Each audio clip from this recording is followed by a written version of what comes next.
Episode begins and all of the fans are patiently waiting for the announcements 5 days before the match. Some of them want to see Isagi back in action, while others are waiting for Corona, while a couple wants to see Yuki back in the field, and a bunch of kids are trying to pick their favorites. All of the blue lockers are then assembled in front of Noah, and he's finally ready to announce the 11 players that will be going off against Italy's Uber's team. He starts by declaring the goalkeeper to be Gagamaru. Everyone looks at him in surprise as now he's an A-ranker. Next up, they have two defenders, both A-rankers, and for their wings, they will go with Corona as the right wing guard and Yuki Niha as the left guard. He then moves on to the defense midfielder, who is the backbone of the match, and this position goes to Yoichi.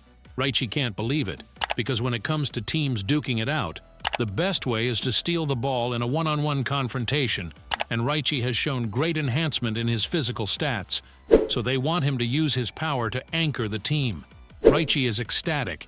He is finally on standby. The center midfielder is Ness, while the left midfielder is Grim, and the right midfielder is Isagi, who is an A-ranker with 3 assists under his belt.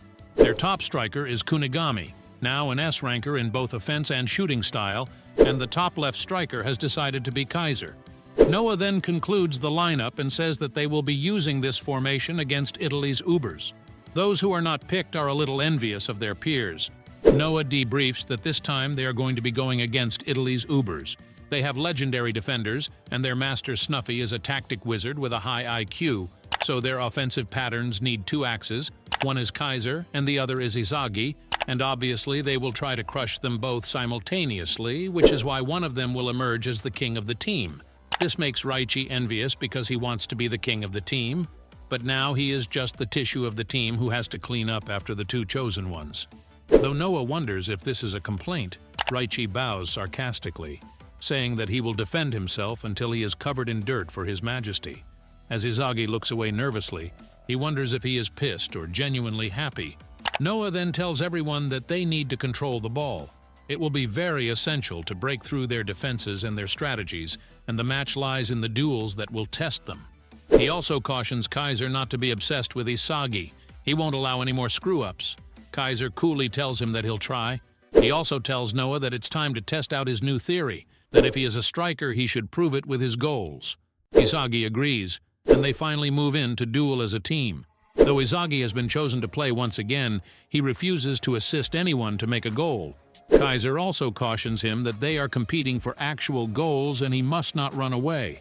Isagi tells him right back that Italy Ubers are ready to throw hands with each of their player aura farming to the max. Oliver smiles, calling his opponents little German pups. Nico, who is in badly need of a haircut, is here for the revenge he was promised. Gub, on the other hand, is trying to crank up his style and appear slick. Isagi is glad to see his opponents. They are the former U-20s, and the same one who wanted to marry a pin-up model the man years that he has sent down, though everyone teases him, and all of a sudden he headbutts Isagi, calling him a loser and telling him he missed him. They wonder if he is a freak because he says that he can't stop drooling. Later, he clutches his head in pain, and everyone wonders if they have a scandal going on. While both of the players are nursing their headaches, Isagi wonders what is up with his head. It is as hard as Tanjiro's.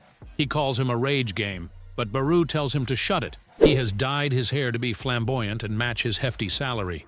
He also teases Isagi that he has only half of his salary and he has worked twice as much as him. Oliver grins as he wants to see the two of them go at it, though Nico points out that he is responsible for the rise in Baru's salary as well. After all, they made it in style. Italy Ubers seem to be a close enough team, with Oliver asking Baru if he is getting fired up to face Isagi. Isagi tries to defuse the situation. The musclehead brute is too much to reason with. He is just trying to change his image.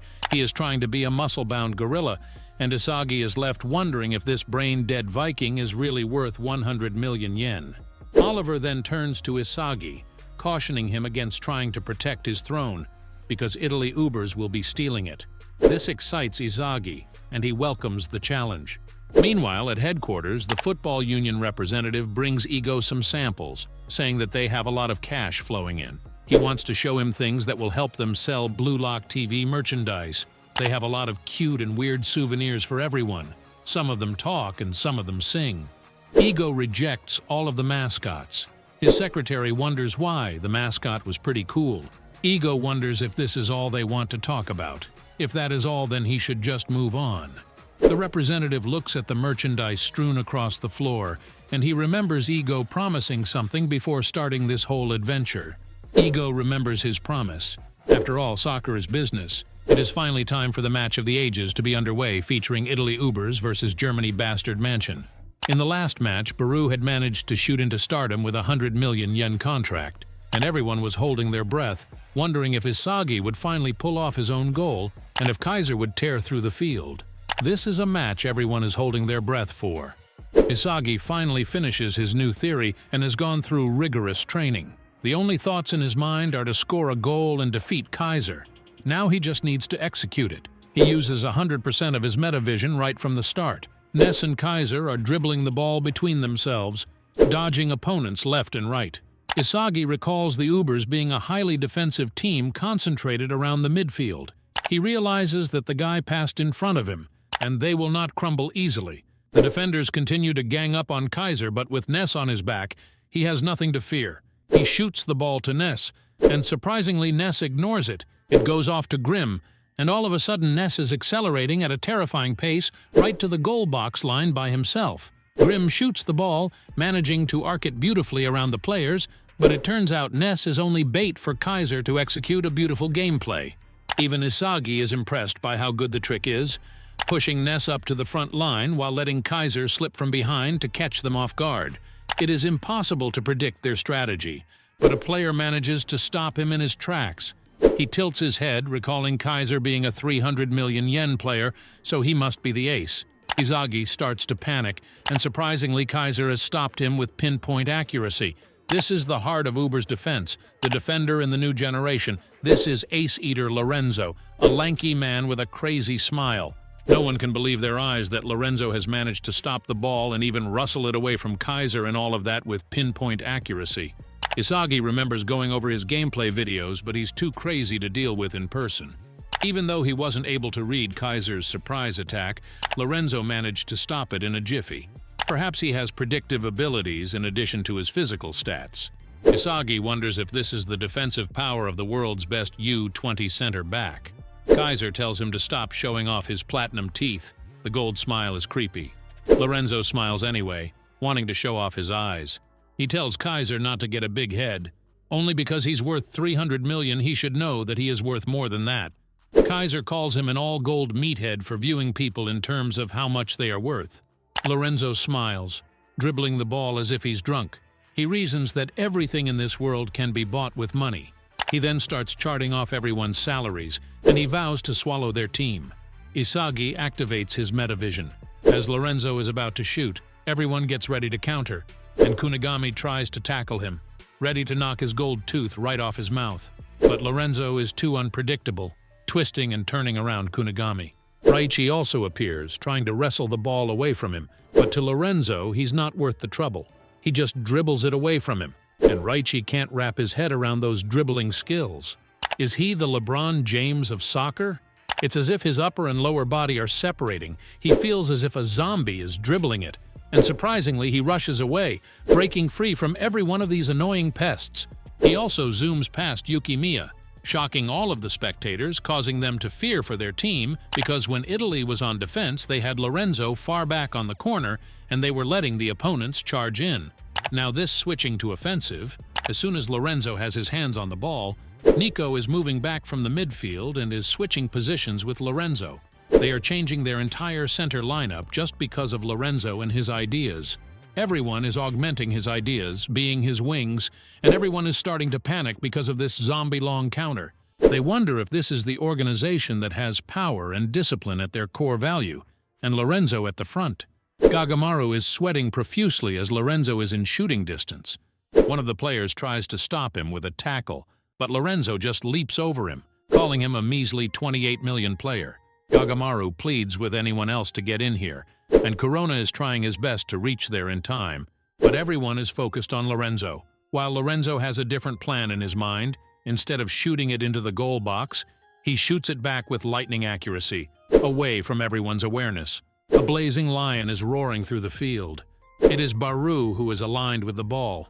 He compliments Lorenzo on a job well done, and Lorenzo smirks, asking him if he has fed him on time.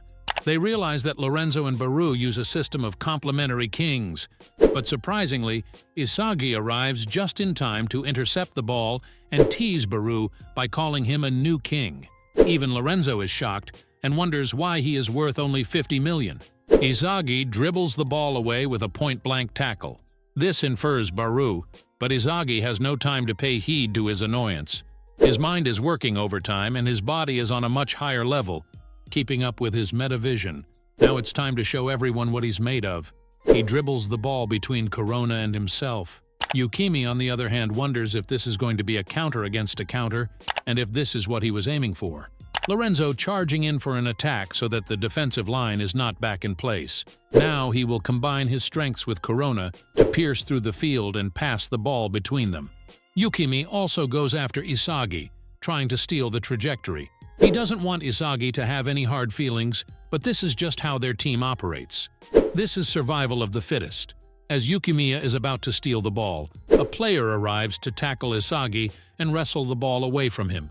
But Isagi surprisingly leaves Yukimiya to deal with the player and dribbles away. They can't believe how amazing his ball control is, much better than last time. He managed to lead Yukimiya right into a confrontation, killing two birds with one stone. After all, Isagi is using his godly vision in harmony with his body. Yukimiya, instead of being frustrated, smiles in excitement. After all, he's still growing and he has a new goal to chase after. Speaking of goals, Kaiser arrives, but before he can steal the show, Lorenzo appears, wondering what his plan is. He won't let him have his way. Nico also arrives, noticing Lorenzo marking Kaiser and not returning to the back line. Instead of hurrying back, they try to buy time and try to slow down their attack. Lorenzo decides to slow down their attack first and then go defend the goal and strengthen their defenses so that they can steal the ball. But surprisingly, Isagi shows no signs of slowing down. Instead, he speeds up even more. Everyone realizes that the dynamic duo blazing towards their goal have already studied their defense methods and are planning to force their way in a display of speed. Isagi zooms past them and Corona is stuck with two players, but he still manages to pass the ball to Isagi. But before the ball can reach its recipient, Ness arrives, trying to stand up for his king while he's being harassed by Lorenzo. He decides it is his mission to crush Isagi in his place, and if he sees his data, his move is a faulty one and he can only make it with his left leg. Isagi is in trouble, and Ness smiles like a pedo, trying to throw him off his balance and leave him powerless. Isagi, on the other hand, was anticipating someone to try this, and this won't work on his new and improved body. He uses his left leg to shoot a direct goal and bring Bastard Mansion into the lead. Everyone looks in surprise, wondering what did he do to his body. Did he hop on? Chapter 213. Fans all around the world rejoice that Isagi, the Shining Hope illuminating Blue Lock, has finally scored his first goal in the Neo Egoist League. He smiles with satisfaction as the crowd goes wild. Even Oliver is surprised because he's a new person. Though Ness is visibly shaken with no traces of his usual witty insults, he wonders what is going on. He had no idea that he could shoot with his left leg as well. After all, he couldn't do it in his last match. So what did he do in these past few days? He started screaming like a Karen. To be honest, 5 days earlier, Isagi had met up with Kunigami trying to seek answers from the muscle-brain barbarian. He recalls his fellow saying that he can have opponents tackling him in his right shoulder and securing a foul almost all the time, and he has realized that his direct shot is his weak point, as he can only shoot with his right leg.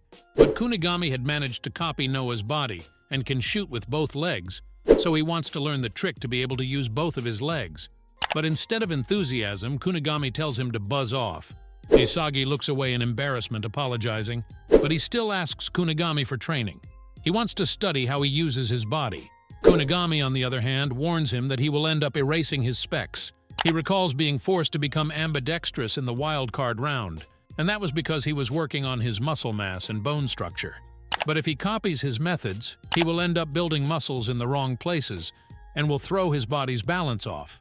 He might even regress from his current level, and if getting strong is the only thing on his mind, he should reconsider. Isagi realizes that Kunigami is a nice guy. He's trying to warn him for his good, but he still clings to him, wanting to observe his training. Chigiri looks at their little exchange and they wonder what is up with him. It turns out he's also here to see Kunigami because he's been avoiding him like the plague after their last match, and there are a few things he wants to say. But Kunigami wants to be alone. He tells Chigiri to just buzz off. Chigiri tells him that he should know that he has recognized the difference between his play and his life.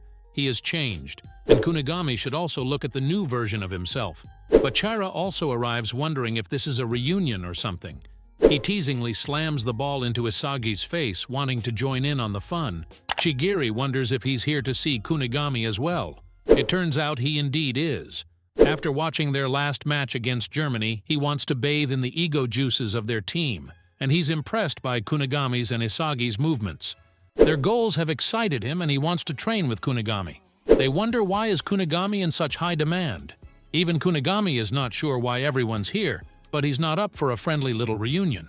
But Bakira says that he just wants to see how effective his new dribbling skills are, and this is not a reunion but a chance to crush each other. Chigiri says that they will go 2-on-2 because he also wants to speed up his specs and speed. Bachira then insists that he will team up with Isagi.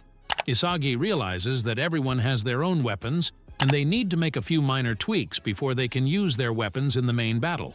And he also realizes there's no need to overtrain his body. He's trying to be ambidextrous. What he wants is to be able to shoot with either leg, and maybe he should think like a ninja trying to maintain his main weapon while also using a secondary weapon on the side. With a new attainable goal in his mind, he goes all in against this 2-versus-2 match, and that also opens up a little doorway for Isagi to realize how he can use his left foot and create a side weapon to control the game against Italy. Oliver looks away in embarrassment and annoyance. He can't believe that Isagi just hit the goal with a left leg shot and complains it should be against the rules. No one can believe that he can become ambidextrous in just a few days. Lorenzo, on the other hand, tells Isagi that he's pretty good and worth much more than 50 million. It turns out that he's okay sharing the team's sweet spot with Kaiser, but Isagi tells him to do what he wants and not to mark the wrong guy. In a threatening tone, Lorenzo cautions him not to get full of himself after a little sneaky goal. He tells Ubers that it's time to work. As the game resumes, Isagi wants to steal his next goal, but it turns out Lorenzo is hanging around the back while others move forward. Isagi tries to analyze the gameplay. Their speed is kind of slow and they are just moving up so they don't lose the ball. He wonders if they're trying to flip the ball or to flip into attack mode again. He also remains cautious of Baru, trying to keep an eye on him for any shots or slips he might go for. He decides to hunt him down and see everything he does. Earlier at the Italy wing, the commander had welcomed all the players, greeting them like a friendly older brother. This is Snuffy. Before starting the training, he had asked them a question. What is soccer to everyone? One of them replied that it was his dream. Another one said that it's his choice. Another one said that it's like gambling his life on something. Snuffy accepts all of these pure answers, but he delves deeper into the custom, asking them what they will have if soccer is stolen from them. Getting excited about soccer is not a bad thing, but what if they get injured or have a setback? If that happens, what will they do once they can no longer play their favorite game? People who can't answer the question are only amateurs who live in their little fantasy worlds. He reveals that professionals are there to win. It's their duty, and they get money to feed themselves and clothe their families, but they can't escape the reality that soccer is work. They should think of this team as a company, and the matches as business meetings, and the employees keep running into them. They should use all the data they have on the players they're about to face, their game plans, and offensive and defensive strategies, to learn everything they can. Everyone is surprised to realize that there's a lot of detail about their gameplay in these little holographic cards. Snuffy smiles, saying that they should learn this information so that they can execute it better, and if any pattern reoccurs, they should not lose hope. It's their responsibility to win, and he's the executive of the company. So if they see it as a business, they need to become the limbs of his team, like an army unit tightly knit and ready to move. One wonders if the tactic can optimize their abilities, and if they can survive there, they can get incredible growth. Everyone had accepted that, and now they're ready to conduct business. Baru dribbles away using a rhythm to shift the focus from the main players, but it's not him. Lorenzo intercepts the ball once again, but this is all a ploy to hunt Baru from every corner he can imagine. Isagi realizes they were trying to bait him into losing the ball, and now they're coming on him from every angle. They tease him for falling for their trick, and it's already too late. Their work here is done. Nico speeds away with the ball.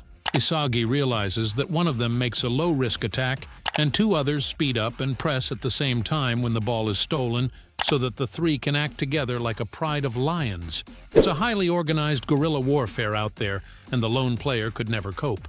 Snuffy smiles, telling his team to go for it.